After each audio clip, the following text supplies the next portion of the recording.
Collins & Co.'s not-for-profit conference, Be Empowered Through Knowledge, is designed specifically for the not-for-profit sector. Our speakers are experts in this sector, and their practical approach provides not-for-profit board members and management with the opportunity to improve their skills and knowledge across a range of specialist topics. The conference also provides a great networking opportunity. Partner Paul Kelly introduces our keynote speaker. Maria Stavrakis is the founder and creative director of Made You Look. Maria has over 17 years of experience in the graphic design industry and has worked with very diverse clients. So please make Maria welcome to the stage. Thank you.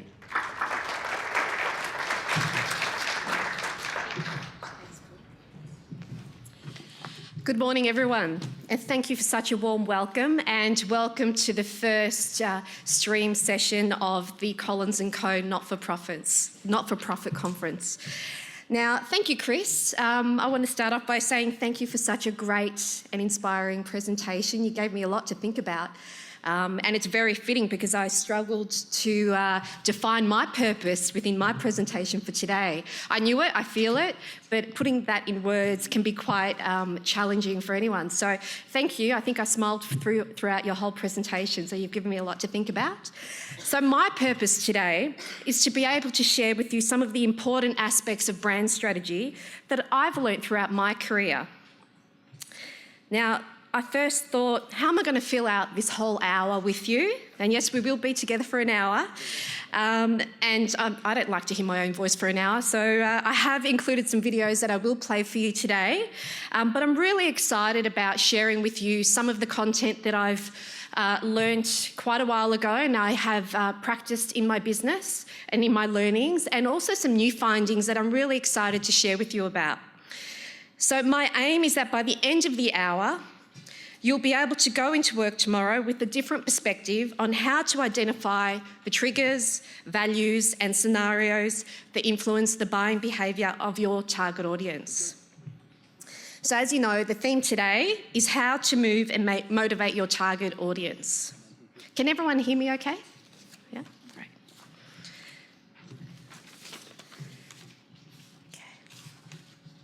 So what I've come to recognise over the years, that as a brand, understanding human behaviour is key to being able to influence your target audience and ultimately their buying behaviour. It's not an easy way to go about it, and it's not easy to define that. Human behaviour, or understanding your customer behaviour, your target audience behaviour, can also lead to business innovation and business success when it focuses on empathy for the consumer. In this session, I want to explore with you how to go about identifying the journey you need to take your target audience on to motivate action. Now, that action may not always be to buy. It may be to call, to inquire, to research, to motivate, to support, or to subscribe. I'm also going to briefly cover a term that's becoming very popular lately called design thinking. Now, there are many variations of this term, but I'm excited to share with you this method that I've come across with you as another tool to being able to analyse consumer behaviour. It's a real passion of mine. I'm definitely a left brain and right brain thinker. I love psychology and I love design, and I definitely see a purpose in bringing those two together. So let's start from the beginning. See if I can work a clicker. Here we go. Now, I apologise for the corner image, but it does get a very important message across. So it says, brand strategies, the important foundational stuff that few people see, but inform everything they do see. So today we're going to be focusing on strategic thinking from a brand perspective, and the approach and how that filters down to every brand touch point of your organisation.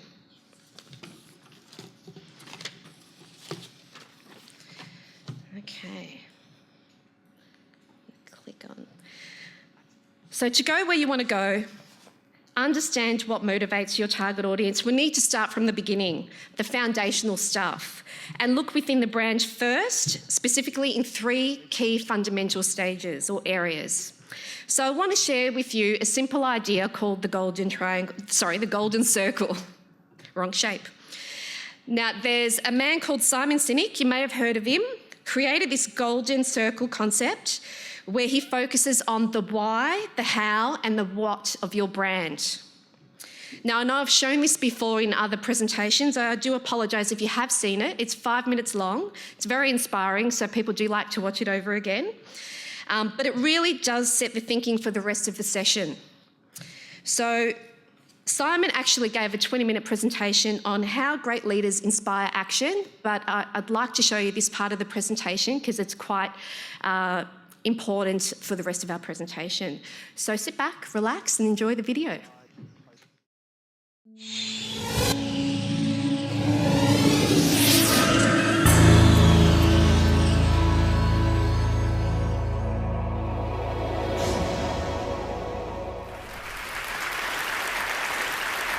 I call it the golden circle.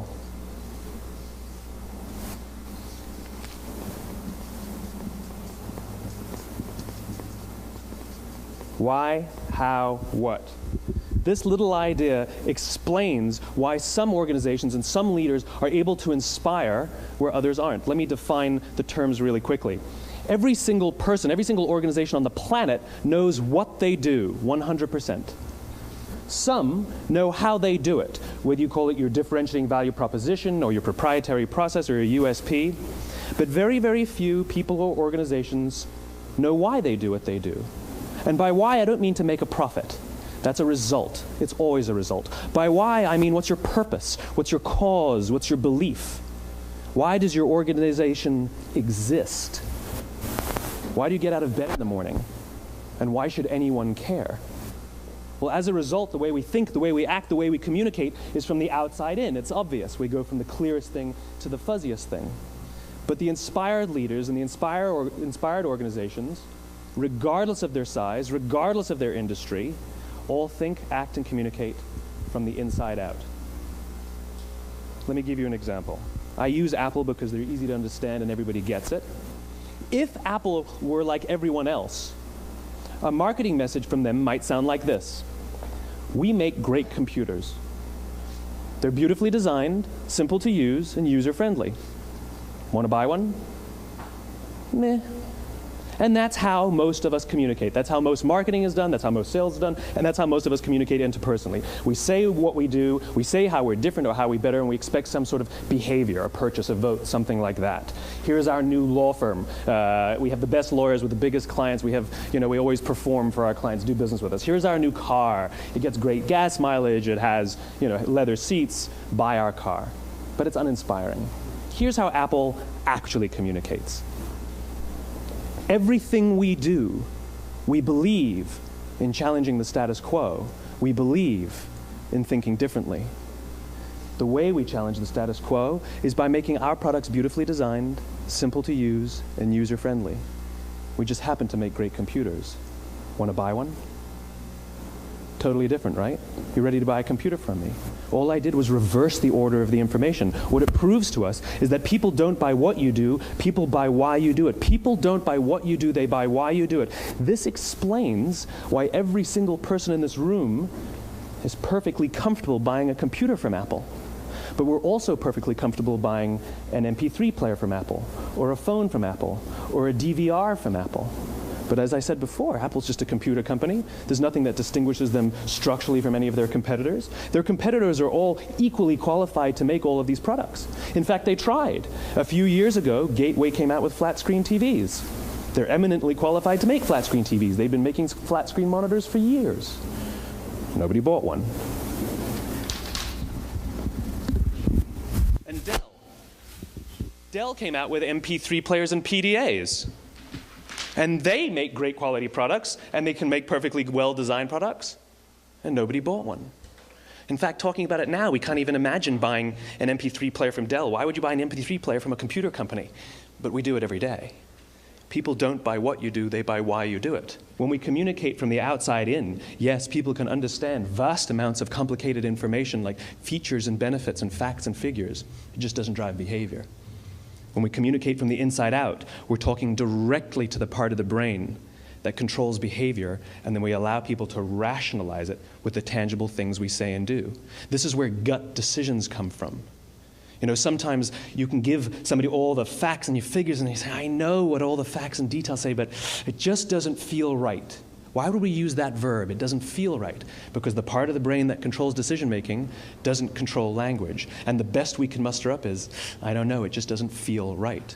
Or sometimes you say you're leading with your heart or you're leading with your soul. Well, I hate to break it to you, those aren't other body parts controlling your behavior. It's all happening here in your limbic brain, the part of the brain that controls decision-making and not language. But if you don't know why you do what you do, and people respond to why you do what you do, then how will you ever get people to vote for you or buy something from you, or more importantly, be loyal? But what I find fascinating about Simon and his presentation, it's such a simple concept, but it's so thought-provoking and it's so important, especially when you're looking at it from a brand perspective. That concept of why. Why are you in business? Why your brand? What do you believe in? It's not so much about what are you selling, how do you do it, how do you provide a service, but why are you there? And I think it was very relevant to share that with you today, because a lot of the organisations are here to provide a service to their community or to their professional community and team. So there's nothing like a malfunction to keep you on your toes. So I also have an illustration that actually maps out the process, and I have printed out quite a few copies that are sitting at the back of the bar. If anyone is interested, feel free to take one after the presentation, or I can share this with you electronically as well.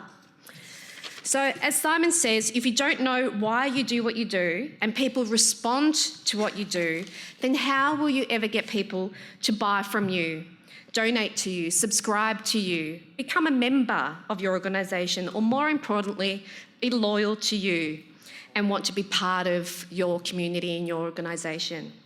So the goal is not to sell to people who need what you have, but to connect to people who believe what you believe. Now, there is a 20-minute version of that presentation. I encourage you to watch it if you do have time. It's very inspiring, and I can watch that video over and over again. So we'll keep moving. So now that we've covered very briefly the fundamentals on why your brand and how you do what you do, I want to move on to brand strategy specifically.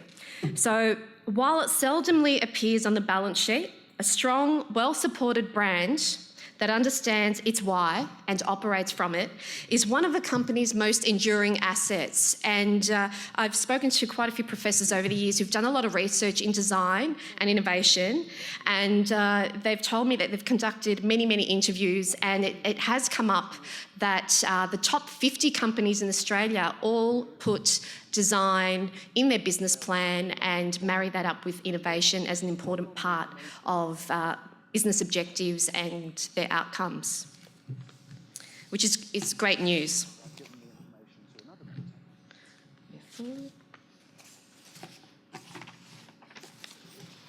So let's get on to our topic, what motivates and moves your target audience?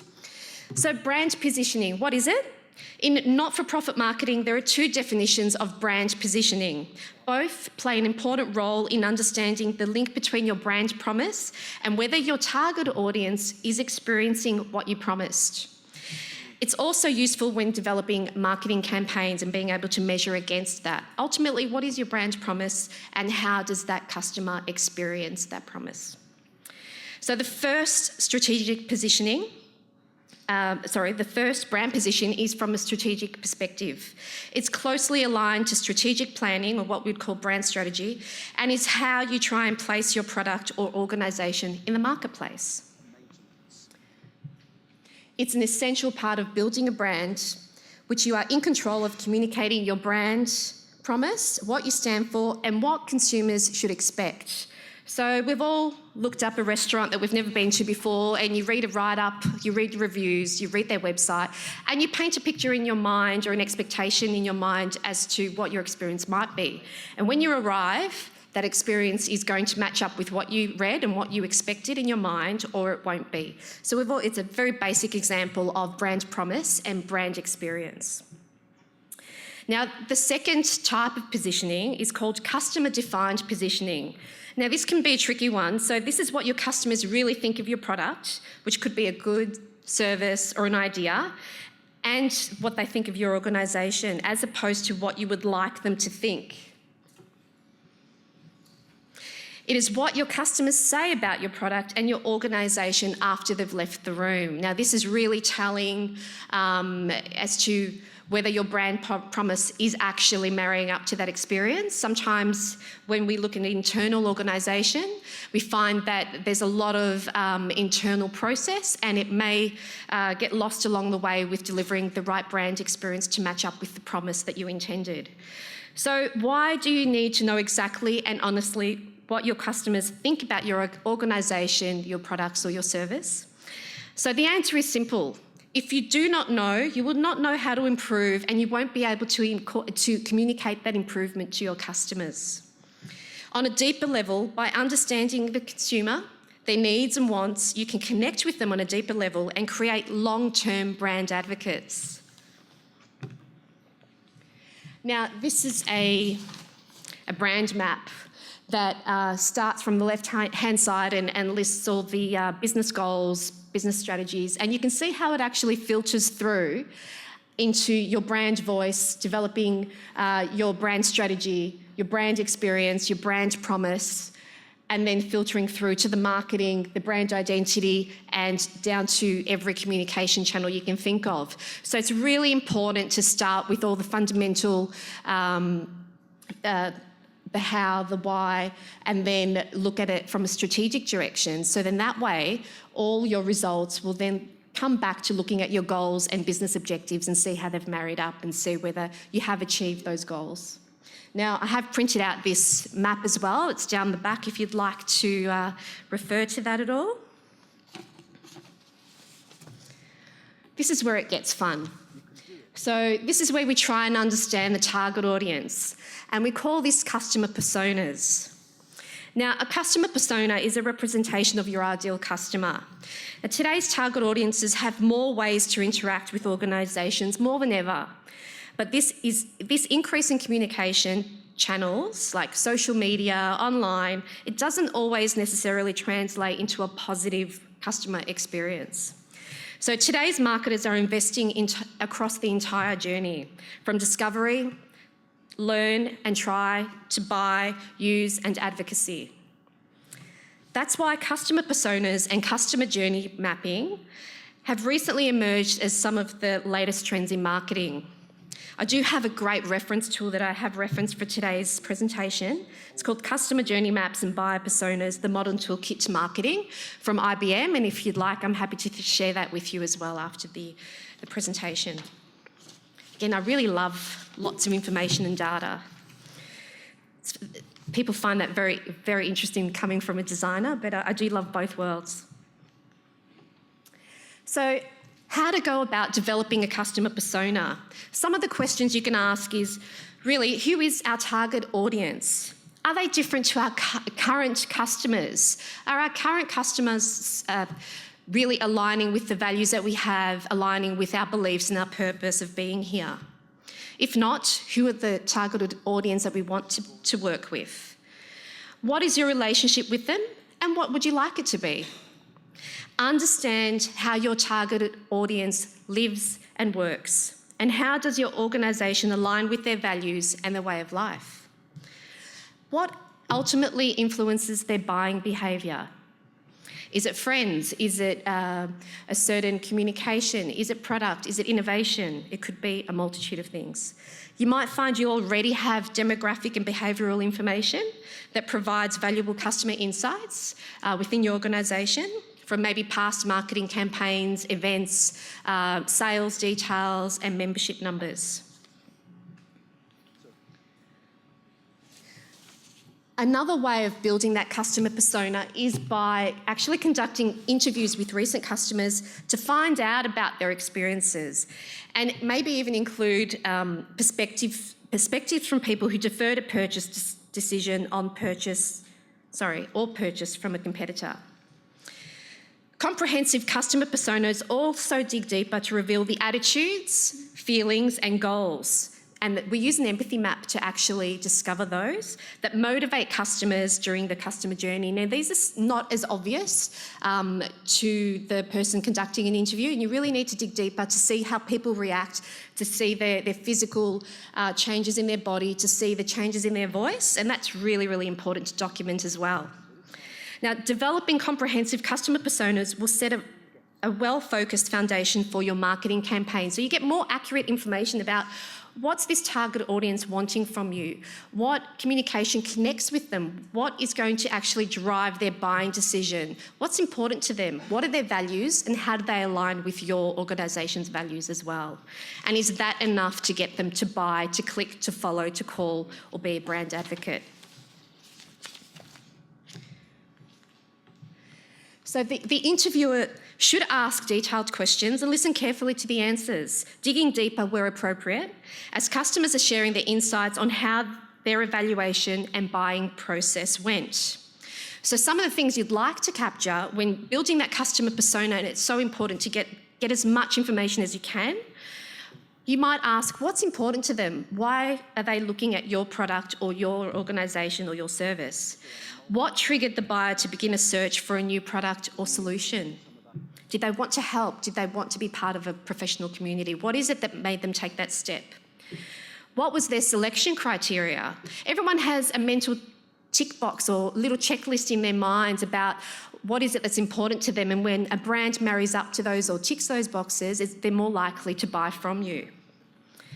What results or outcomes were they looking for? What other products or services did they review? Why did they eliminate or select them? What were they feeling as they moved through the buying process? Again, feeling is really hard to define, but asking the right questions to initiate that conversation is also really important. So getting the right interviewer is fundamental in getting the right responses from these interviewees. And what do they perceive as risks with the buying decision, if any? Is it faith that they're having? Is it, they've never purchased from your organisation before? Are they thinking about what's my perceived value? So there are many things that they would consider before making that buying decision or purchase. So I mentioned earlier using an empathy map, and it's really a way of unpacking an interview. To fill out an empathy map, as you can see, the interviewer has to recall specifics of the interviewee's speech, actions, it's how they feel, it's anything that's got a physical change that may be telling to what they're really thinking. And to use that information to infer what interviewees think and feel. This tool helps get underneath people's expressed needs and uncover their deeper feelings. It's so important to include that. So after the interviews, you can group your common themes and answers, which should lead you to develop insights into the buying cycle, fully supported and documented using the buyer's viewpoint. So how great would that be to have some data and have some really clear insights into what influences your target audience's buying behaviour, what influences them to act, what influences them to take notice of you and your brand, what influences them to tell their friends or to share on social media. You'll now be able to craft more meaningful brand messages and really create that outcome to match up with your business objectives. So now we've created our customer persona, or multiple customer personas, there may be more than one. We now then need to map out the customer journey. We understand what motivates them, what moves them. So we need to define the process we will take them on to be able to give them what they're after. Is it research? Is it information? Is it experience first before they buy? So we need to create now that customer journey map to be able to take them to the end place where you want them to be and they want to be as well. So a customer journey map can lead to an excellent customer experience and help you drive value, build competitive advantage, and ultimately build a strong brand. The ideal result of a customer journey is that as a brand or company, you're offering a unique, useful, and seamless experience for the customer. And what you do and how you do it allows you to stand out from your competitors. So that's really important. Once you begin to do detailed analysis of your company's customer journey or journeys, You'll probably find it's easiest if you summarise the possible interactions into a customer journey map, a visual representation of the steps and stages that the customers and prospects experience.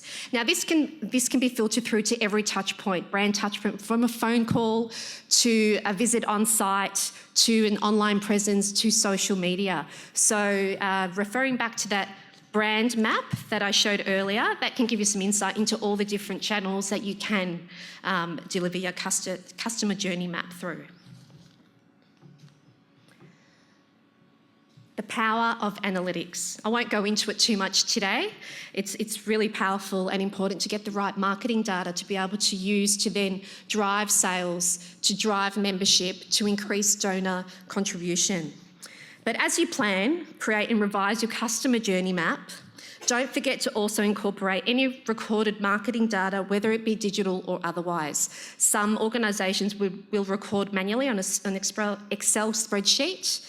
Some organisations have staff that have been there for 20 plus years and understand the target audience very closely and can provide some really valuable insights. These insights can inform your work on future customer journey maps and help you focus on key outcomes that create a more customer-centric experience and shorten the buying cycle, increase loyalty and retention, and boost customer lifetime value. Now, once that target audience or that customer persona has actually bought from you, engaged with you, some companies don't think about the after-sales journey. Now, consideration on how to keep that conversation going is really important, and how to continue to provide a positive customer and brand experience, whether it be offering a VIP program, a cross-promotion, or even a loyalty program of some sort. So I wanted to show a case study today to visually actually explain and talk through a great brand. So I chose one that's American because I wasn't sure who was going to be here today. So I did find a great brand called My Charity, and it's called charitywater.org. So they provide, it's an American charity that deliver clean water all over the world. So this is, what I want to do is actually show you how marketing can go beyond analytics, and really, if you understand your target audience and what moves and motivates them, then you can engage them to create some great success with your brand. So a couple of points. The first one would be to what they've done here is they've encouraged customers to spread the word by sharing their personal experiences with their brand. Now, they've encouraged them to do that online by applying a button to say share on Facebook, share on Twitter, start your campaign. They give them ownership about what they want to do and how they want to engage with this organisation. Tap into the power of social proof. So what they've done here is on their email campaigns and on their website, they actually show how other people who are like their target audience have fundraised for the charity, and they use some really strong numbers. So you can see here 38,430 fundraisers just like you. So they're very targeted in using the right language and the right numbers to be able to connect with people who may feel they want to contribute, they may want to make a difference but don't know how. Here is a community that's just like me that have already participated, and what that does is it encourages them to participate as well. What they've done, and it's really important for every organisation to do, is identify your unique selling proposition, your unique value proposition, your USP, your point of difference. It's called many things, but it all communicates the same thing. And it's important to communicate that to your target audience. So in this case, this organisation communicated 3 things that they think make them different to their competitors. One, they have a 100% model where all the funds, 100% of the funds go straight to the field. 2, they can actually prove it to you. They offer GPS and Google Maps to be able to track the projects and where your donation is going. And they team up with local partners to be able to build and maintain those water projects on the ground. So it's very compelling. It's answering a lot of your target audience's questions. They understand what the concerns are about their target audience before they buy, and they address them straight away with their communication style. They use infographics to get the picture across very quickly and support it with engaging content. It's important also to identify brand advocates with your organisation. They did identify one here, which apparently is very popular in America, but I didn't put the image up because I don't think it's relevant here. But identifying brand advocates, whether they're within your organisation or whether they're an ambassador for your organisation, is really important. And harnessing the power of storytelling, using powerful statistics, using powerful statements. And in this case, I've used it very easily, very clearly, with colour, with stats, with really strong messages. I really do love this photo. Another way of marketing beyond analytics is to create content that people will fall in love with. People love a compelling story. People love identifying with something that they believe in too. It goes back to those core beliefs. So people love to read and look at content that really connects with them. Also, partnering with well-known brands and influencers could really expand the reach that you have to your particular target audience. They may have an established brand. It could be an Australian brand here. It could be a local brand. It could be a multinational brand that you can align your brand with. A brand that maybe has the same values, the same beliefs, so you're actually talking in the same style, in the same language, but you can leverage off each other. And being a brand purist, a designer's best dream. It's being consistent with your branding from every touch point, to the language, to the tone of voice, to the visuals, to every touch point that a customer will have with your brand. And it's so important because it'll take a couple of seconds for someone to recognise that it is your brand when it's consistent. And as soon as it goes off track, goes off from that brand style, they will be very aware that it looks different. And then once they're aware of that, they start asking questions. What's changed? Is there something new? Are they not doing what they used to do? So it's very important before you go and change something about your brand or your brand elements that you ask yourself, will this make our customers or our target audience question or be concerned about what we're trying to communicate? Because the point is the communication at that point and not giving them any doubt.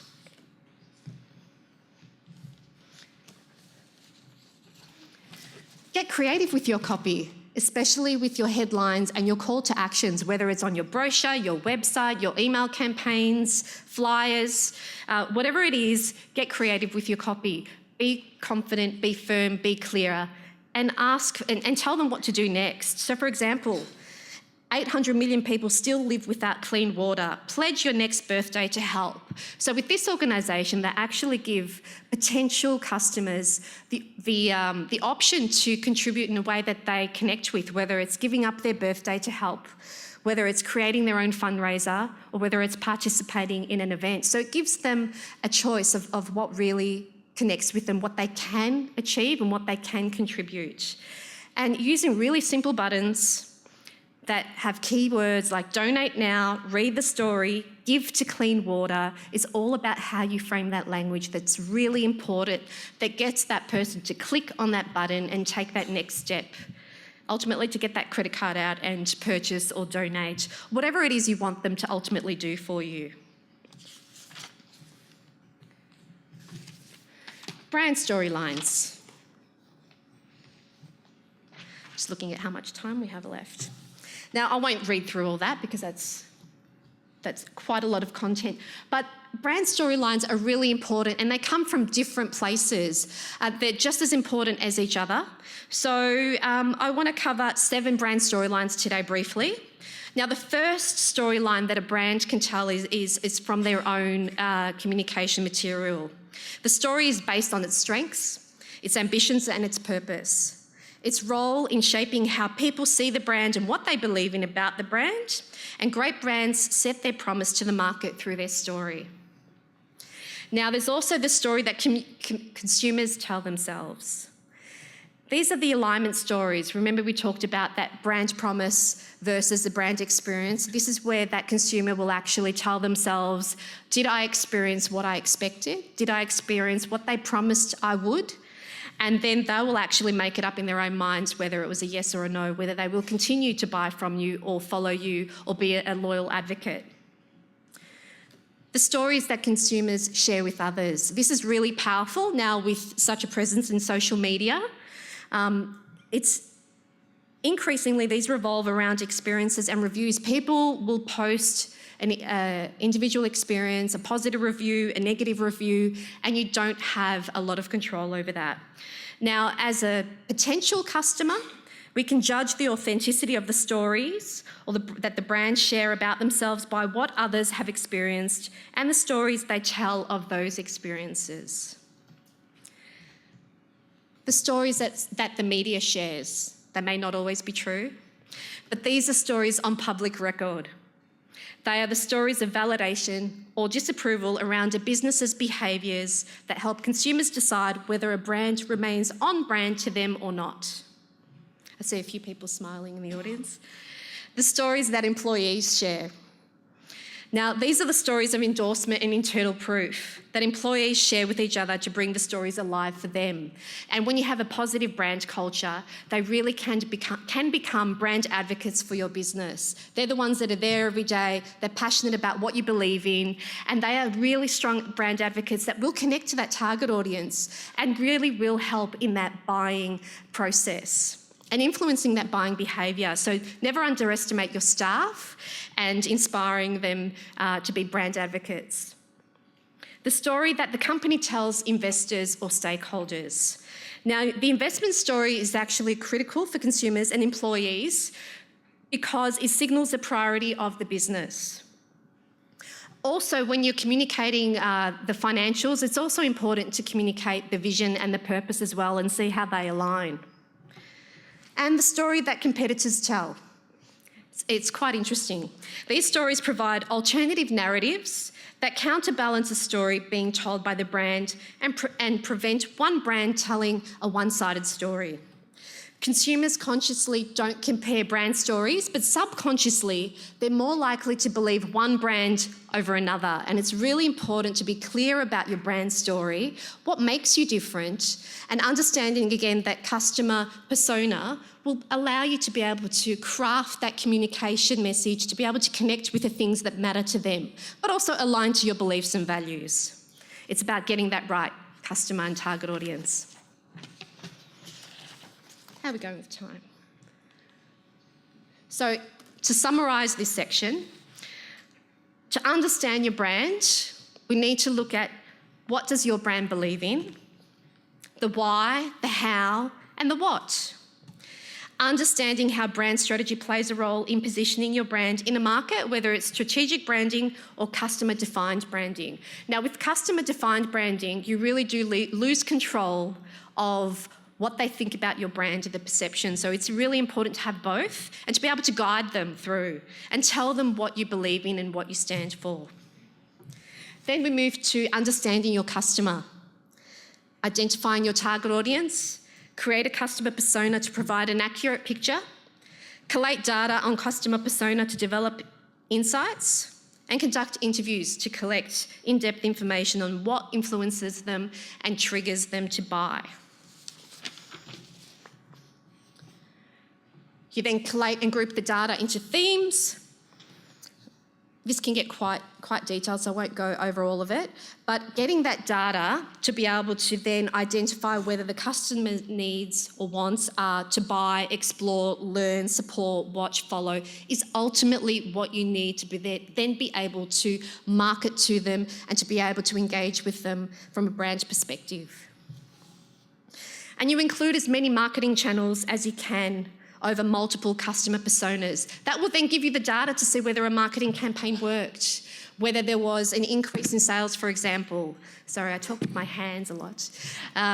Whether the content was engaging, whether it is you're providing something that your target audience wants and needs and will influence them into doing what you want them to do, whether it's call, buy, remember, click, follow.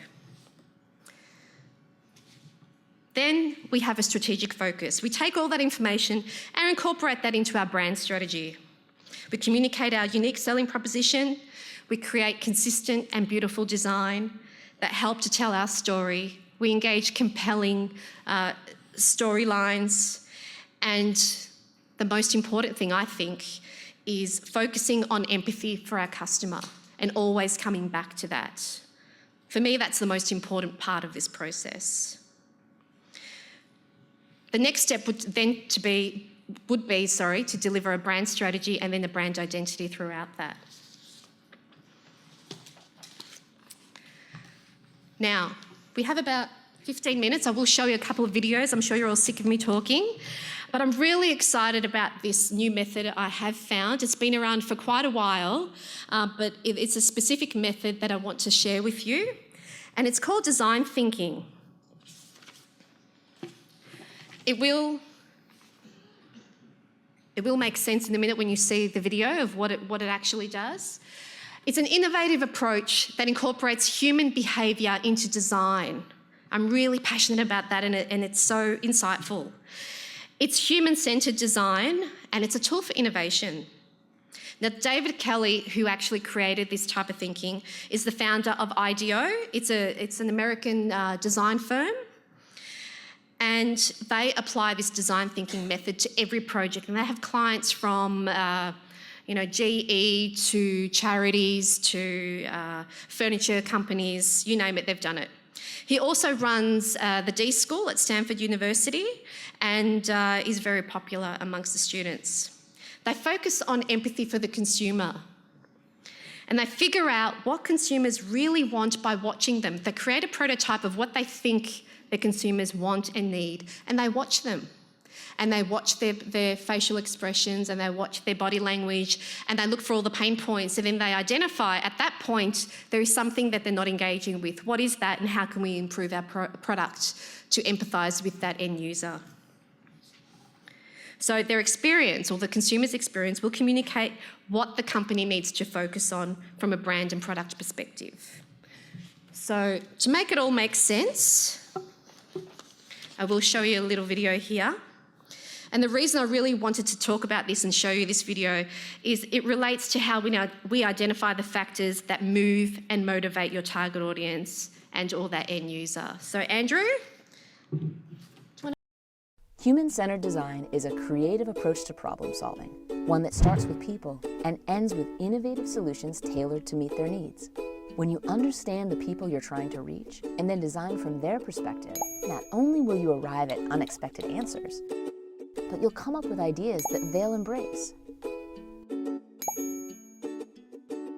Human-centered design is both how you think and what you do with it. It's a process that consists of 3 phases: inspiration, ideation, and implementation. The inspiration phase is about learning on the fly, opening yourself up to creative possibilities, and trusting that as long as you remain grounded in the desires of the people you're designing for, your ideas will evolve into the right solution. In the ideation phase, you'll come up with lots of ideas. Some too crazy to work, some too crazy not to try, and you'll refine them, tossing out the bad and improving the good. Making things helps you learn, grow, and test your ideas. Building a simple prototype gets your idea tangible and gives you something to put right back into the hands of the folks you're designing for. Without their input, you won't know if your solution is on target or how to evolve your idea. Keep iterating, testing, and integrating feedback until you've got everything just right. During the implementation phase, you'll build partnerships, shore up your business model, and get your idea out into the world, which was always the goal in the first place. Anyone can practice human-centered design, and everyone benefits because it gets us all to solutions that are adopted and embraced.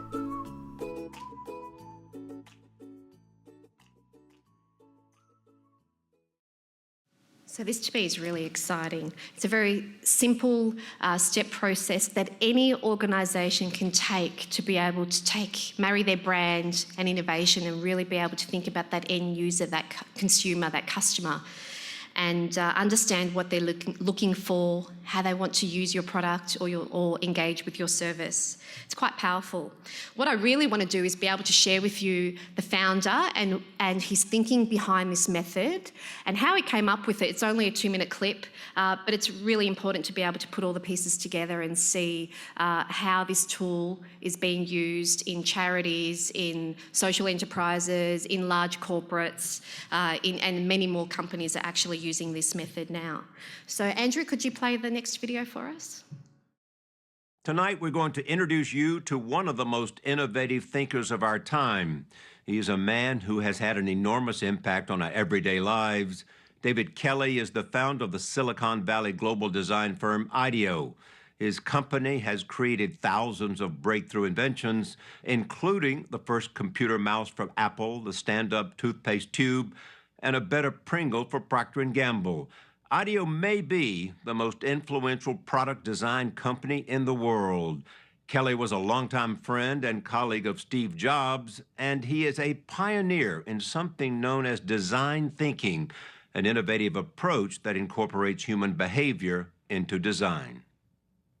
The big thing about design thinking is it allows people to build on the ideas of others. Instead of just having this one thread, you think about it, I come up with an idea and then somebody from somewhere else says, oh, that makes me think we should do this. And then we could do that. And then you get to a place that you just can't get to in one mind.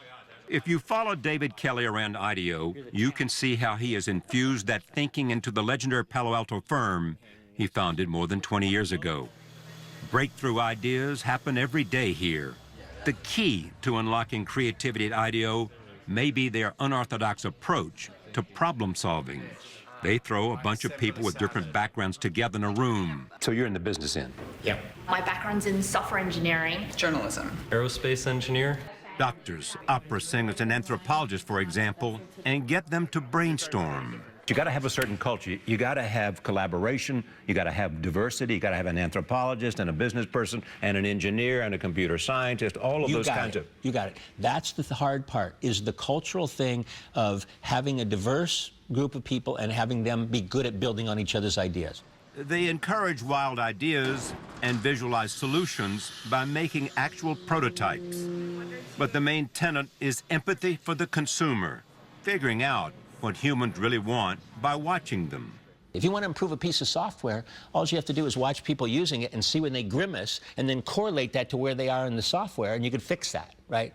And so the thing is to really build empathy, try to understand people through observing them. In other words, their experience will communicate what you need to focus on. Yep, exactly.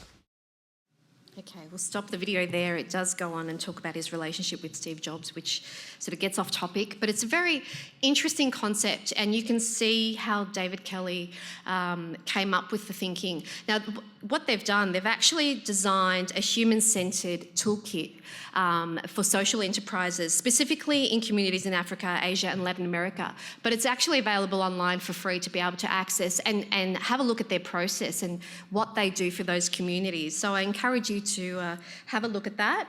And there's the screenshot of where to find that. I have a printout of that in the back as well if you are interested in looking into that further. It's quite powerful, and it actually takes you through the steps in a very simple process. So again, any organisation can take this. It's not as simple as just taking a documentation and implementing it, but it's being able to understand the thinking and the method to be able to deliver more innovation. Now, what they've done, some of the projects that they have done, and I have no reason to spruik them, I'm just trying to show you how this type of thinking can be implemented. They've provided in-home toilets for Ghana's urban poor. They've designed human-centred take on early childhood development. They've designed a scalable water and hygiene business. They've designed digital tools to build financial literacy. They've been combating jaundice in the developing world. They're providing a sustainable community-owned health, agricultural and water business in the Democratic Republic of the Congo. So these are just some very few examples of some amazing projects they've worked on and how they impact society and the world. So this method can really be used by any organisation, yours or mine, to create innovation in business. It shows strategic thinking and it's customer focused.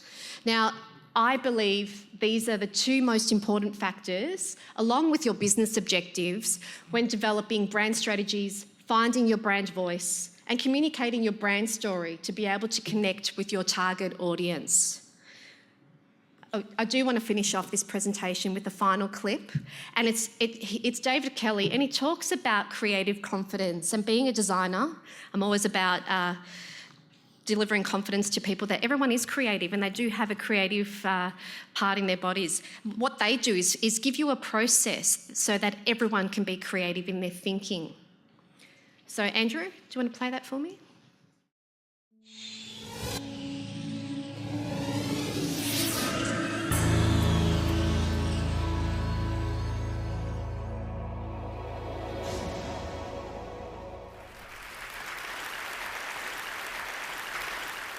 I wanted to talk to you today about creative confidence. I'm going to start way back in the 3rd grade at Oakdale School in Barberton, Ohio. I remember one day my best friend Brian was working on a project. He was making a horse out of the clay that our teacher kept under the sink. And at one point, one of the girls that was sitting at his table, seeing what he was doing, leaned over and said to him, "That's terrible. That doesn't look anything like a horse." Right? And Brian's shoulders sank, and he wadded up the clay horse and he threw it back in the bin. I kind of never saw Brian do a project like that ever again. And I wonder how often that happens, you know? It seems like when I tell that story of Brian to my class, you see, a lot of them want to come up after class and tell me about their similar experience, how a teacher shut them down or how a student was particularly cruel to them. And they some kind of opt out of thinking of themselves as creative at that point, right? And I see that opting out that happens in childhood, and it moves in and becomes more ingrained even by the time you get to adult life. So we see a lot of this. You know, when we have a workshop or we have clients in to work with us side by side, eventually we get to the point in the process that's kind of fuzzy or unconventional. And eventually these big shot executives whip out their BlackBerries and they say they have to make really important phone calls and they head for the exits. And they're just so uncomfortable. When we track them down and ask them what's going on, they say something like, "I'm just not the creative type." But we know that's not true. If they stick with the process, if they stick with it, they end up doing amazing things. And they surprise themselves just how innovative they and their teams really are. So I've been looking at this kind of fear of judgment that we have, you know, that you don't do things, you're afraid you're going to be judged. If you don't, you know, say the right creative thing, you're going to be judged. And I had a major breakthrough when I met the psychologist, Albert Bandura. I don't know if you know Albert Bandura, but if you go to Wikipedia, it says that he's the 4th most important psychologist in history. You know, like Freud, Skinner, somebody in Bandura. Bandura is 86 and he still works at Stanford. He's just a lovely guy. And so I went to see him because he's just worked on phobias for a long time, which I'm very interested in. He had developed this way, this kind of methodology that ended up curing people in a very short amount of time. Like in 4 hours, he had a huge cure rate of people who had phobias. And we talked about snakes. I don't know why we talked about snakes. We talked about snakes and fear of snakes as a phobia. And it was really enjoyable, really interesting. He told me that he'd invite the test subject in, and he'd say, "You know, there's a snake in the next room, and we're going to go in there." And to which he reported that most of them replied, "Hell no, I'm not going in there." Certainly if there's a snake in there. But Bandura has a kind of a step-by-step process that was super successful.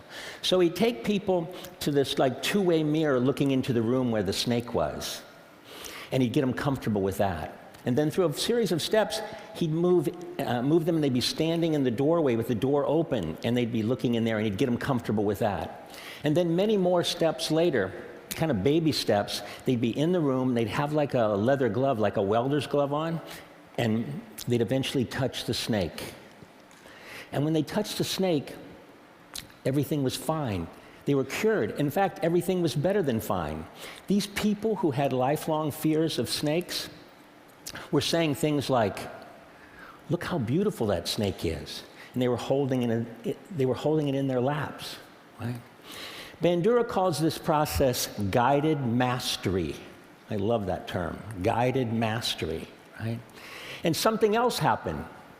These people who went through the process and touched the snake ended up having less anxiety about other things in their lives, right?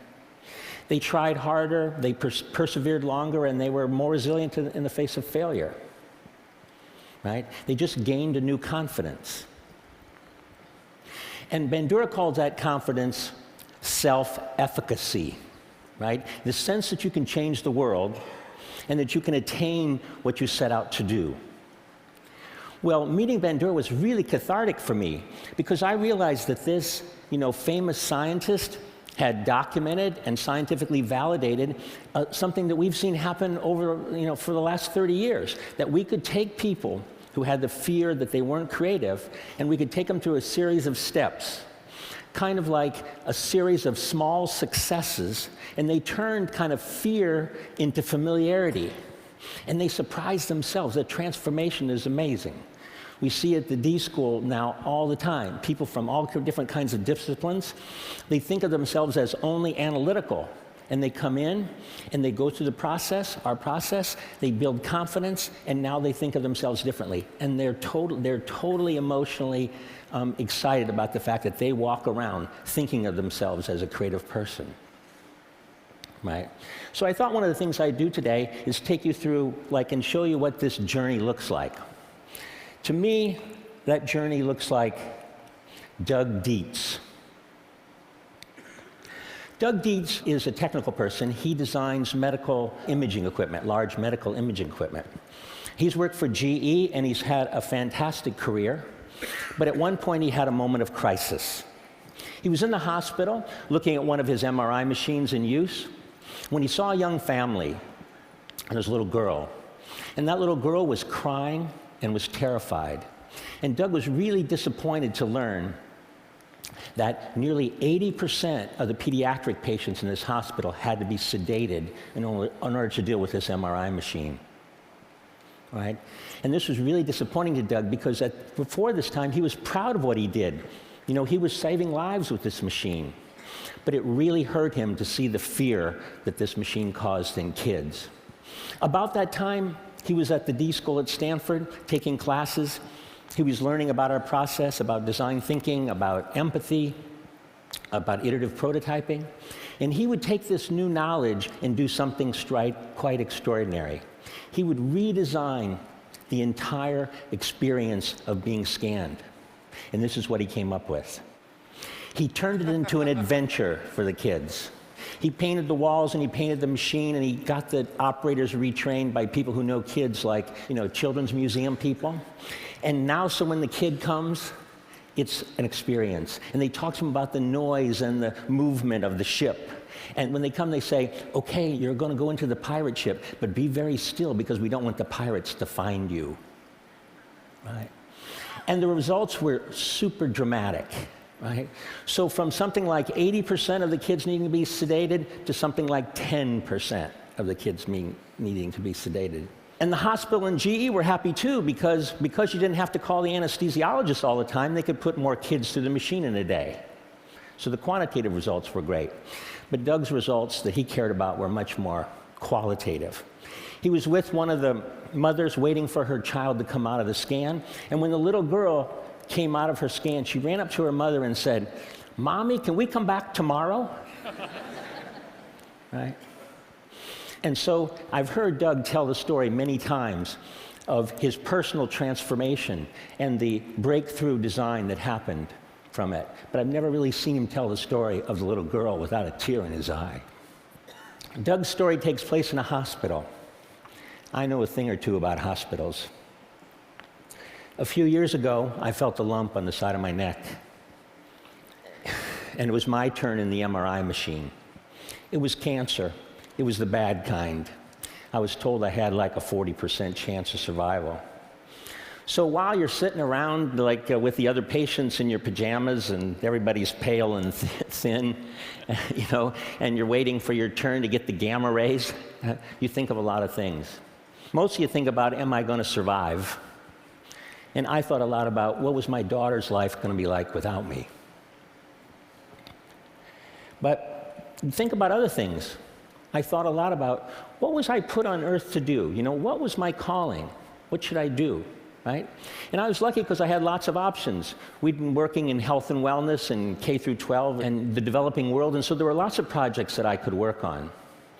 But I decided, and I committed to at this point, that the thing I most wanted to do was to help as many people as possible regain the creative confidence they lost along their way. And if I was going to survive, that's what I wanted to do. I survived, just so you know.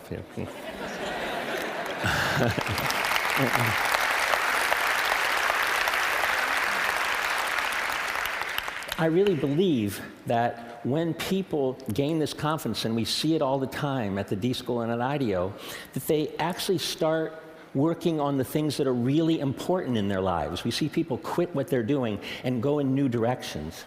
We see them come up with more interesting and more ideas so that they can choose from better ideas. And they just make better decisions. So I know at TED you're supposed to have a change the world kind of thing, isn't that? Everybody has a change the world thing. If there is one for me, this is it, to help this happen. So I hope you'll join me on my quest.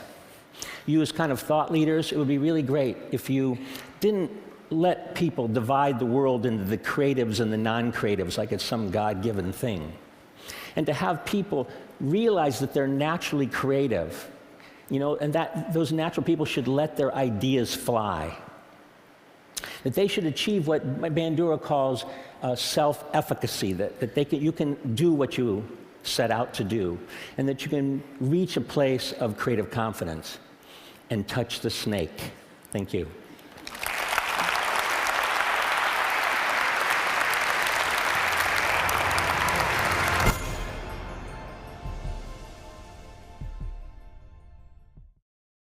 I'm sure a lot of people in this room have had a similar experience during their childhood, which may have affected their creative confidence. I know I have. I had an art teacher who told me never to paint again and to burn my first canvas painting.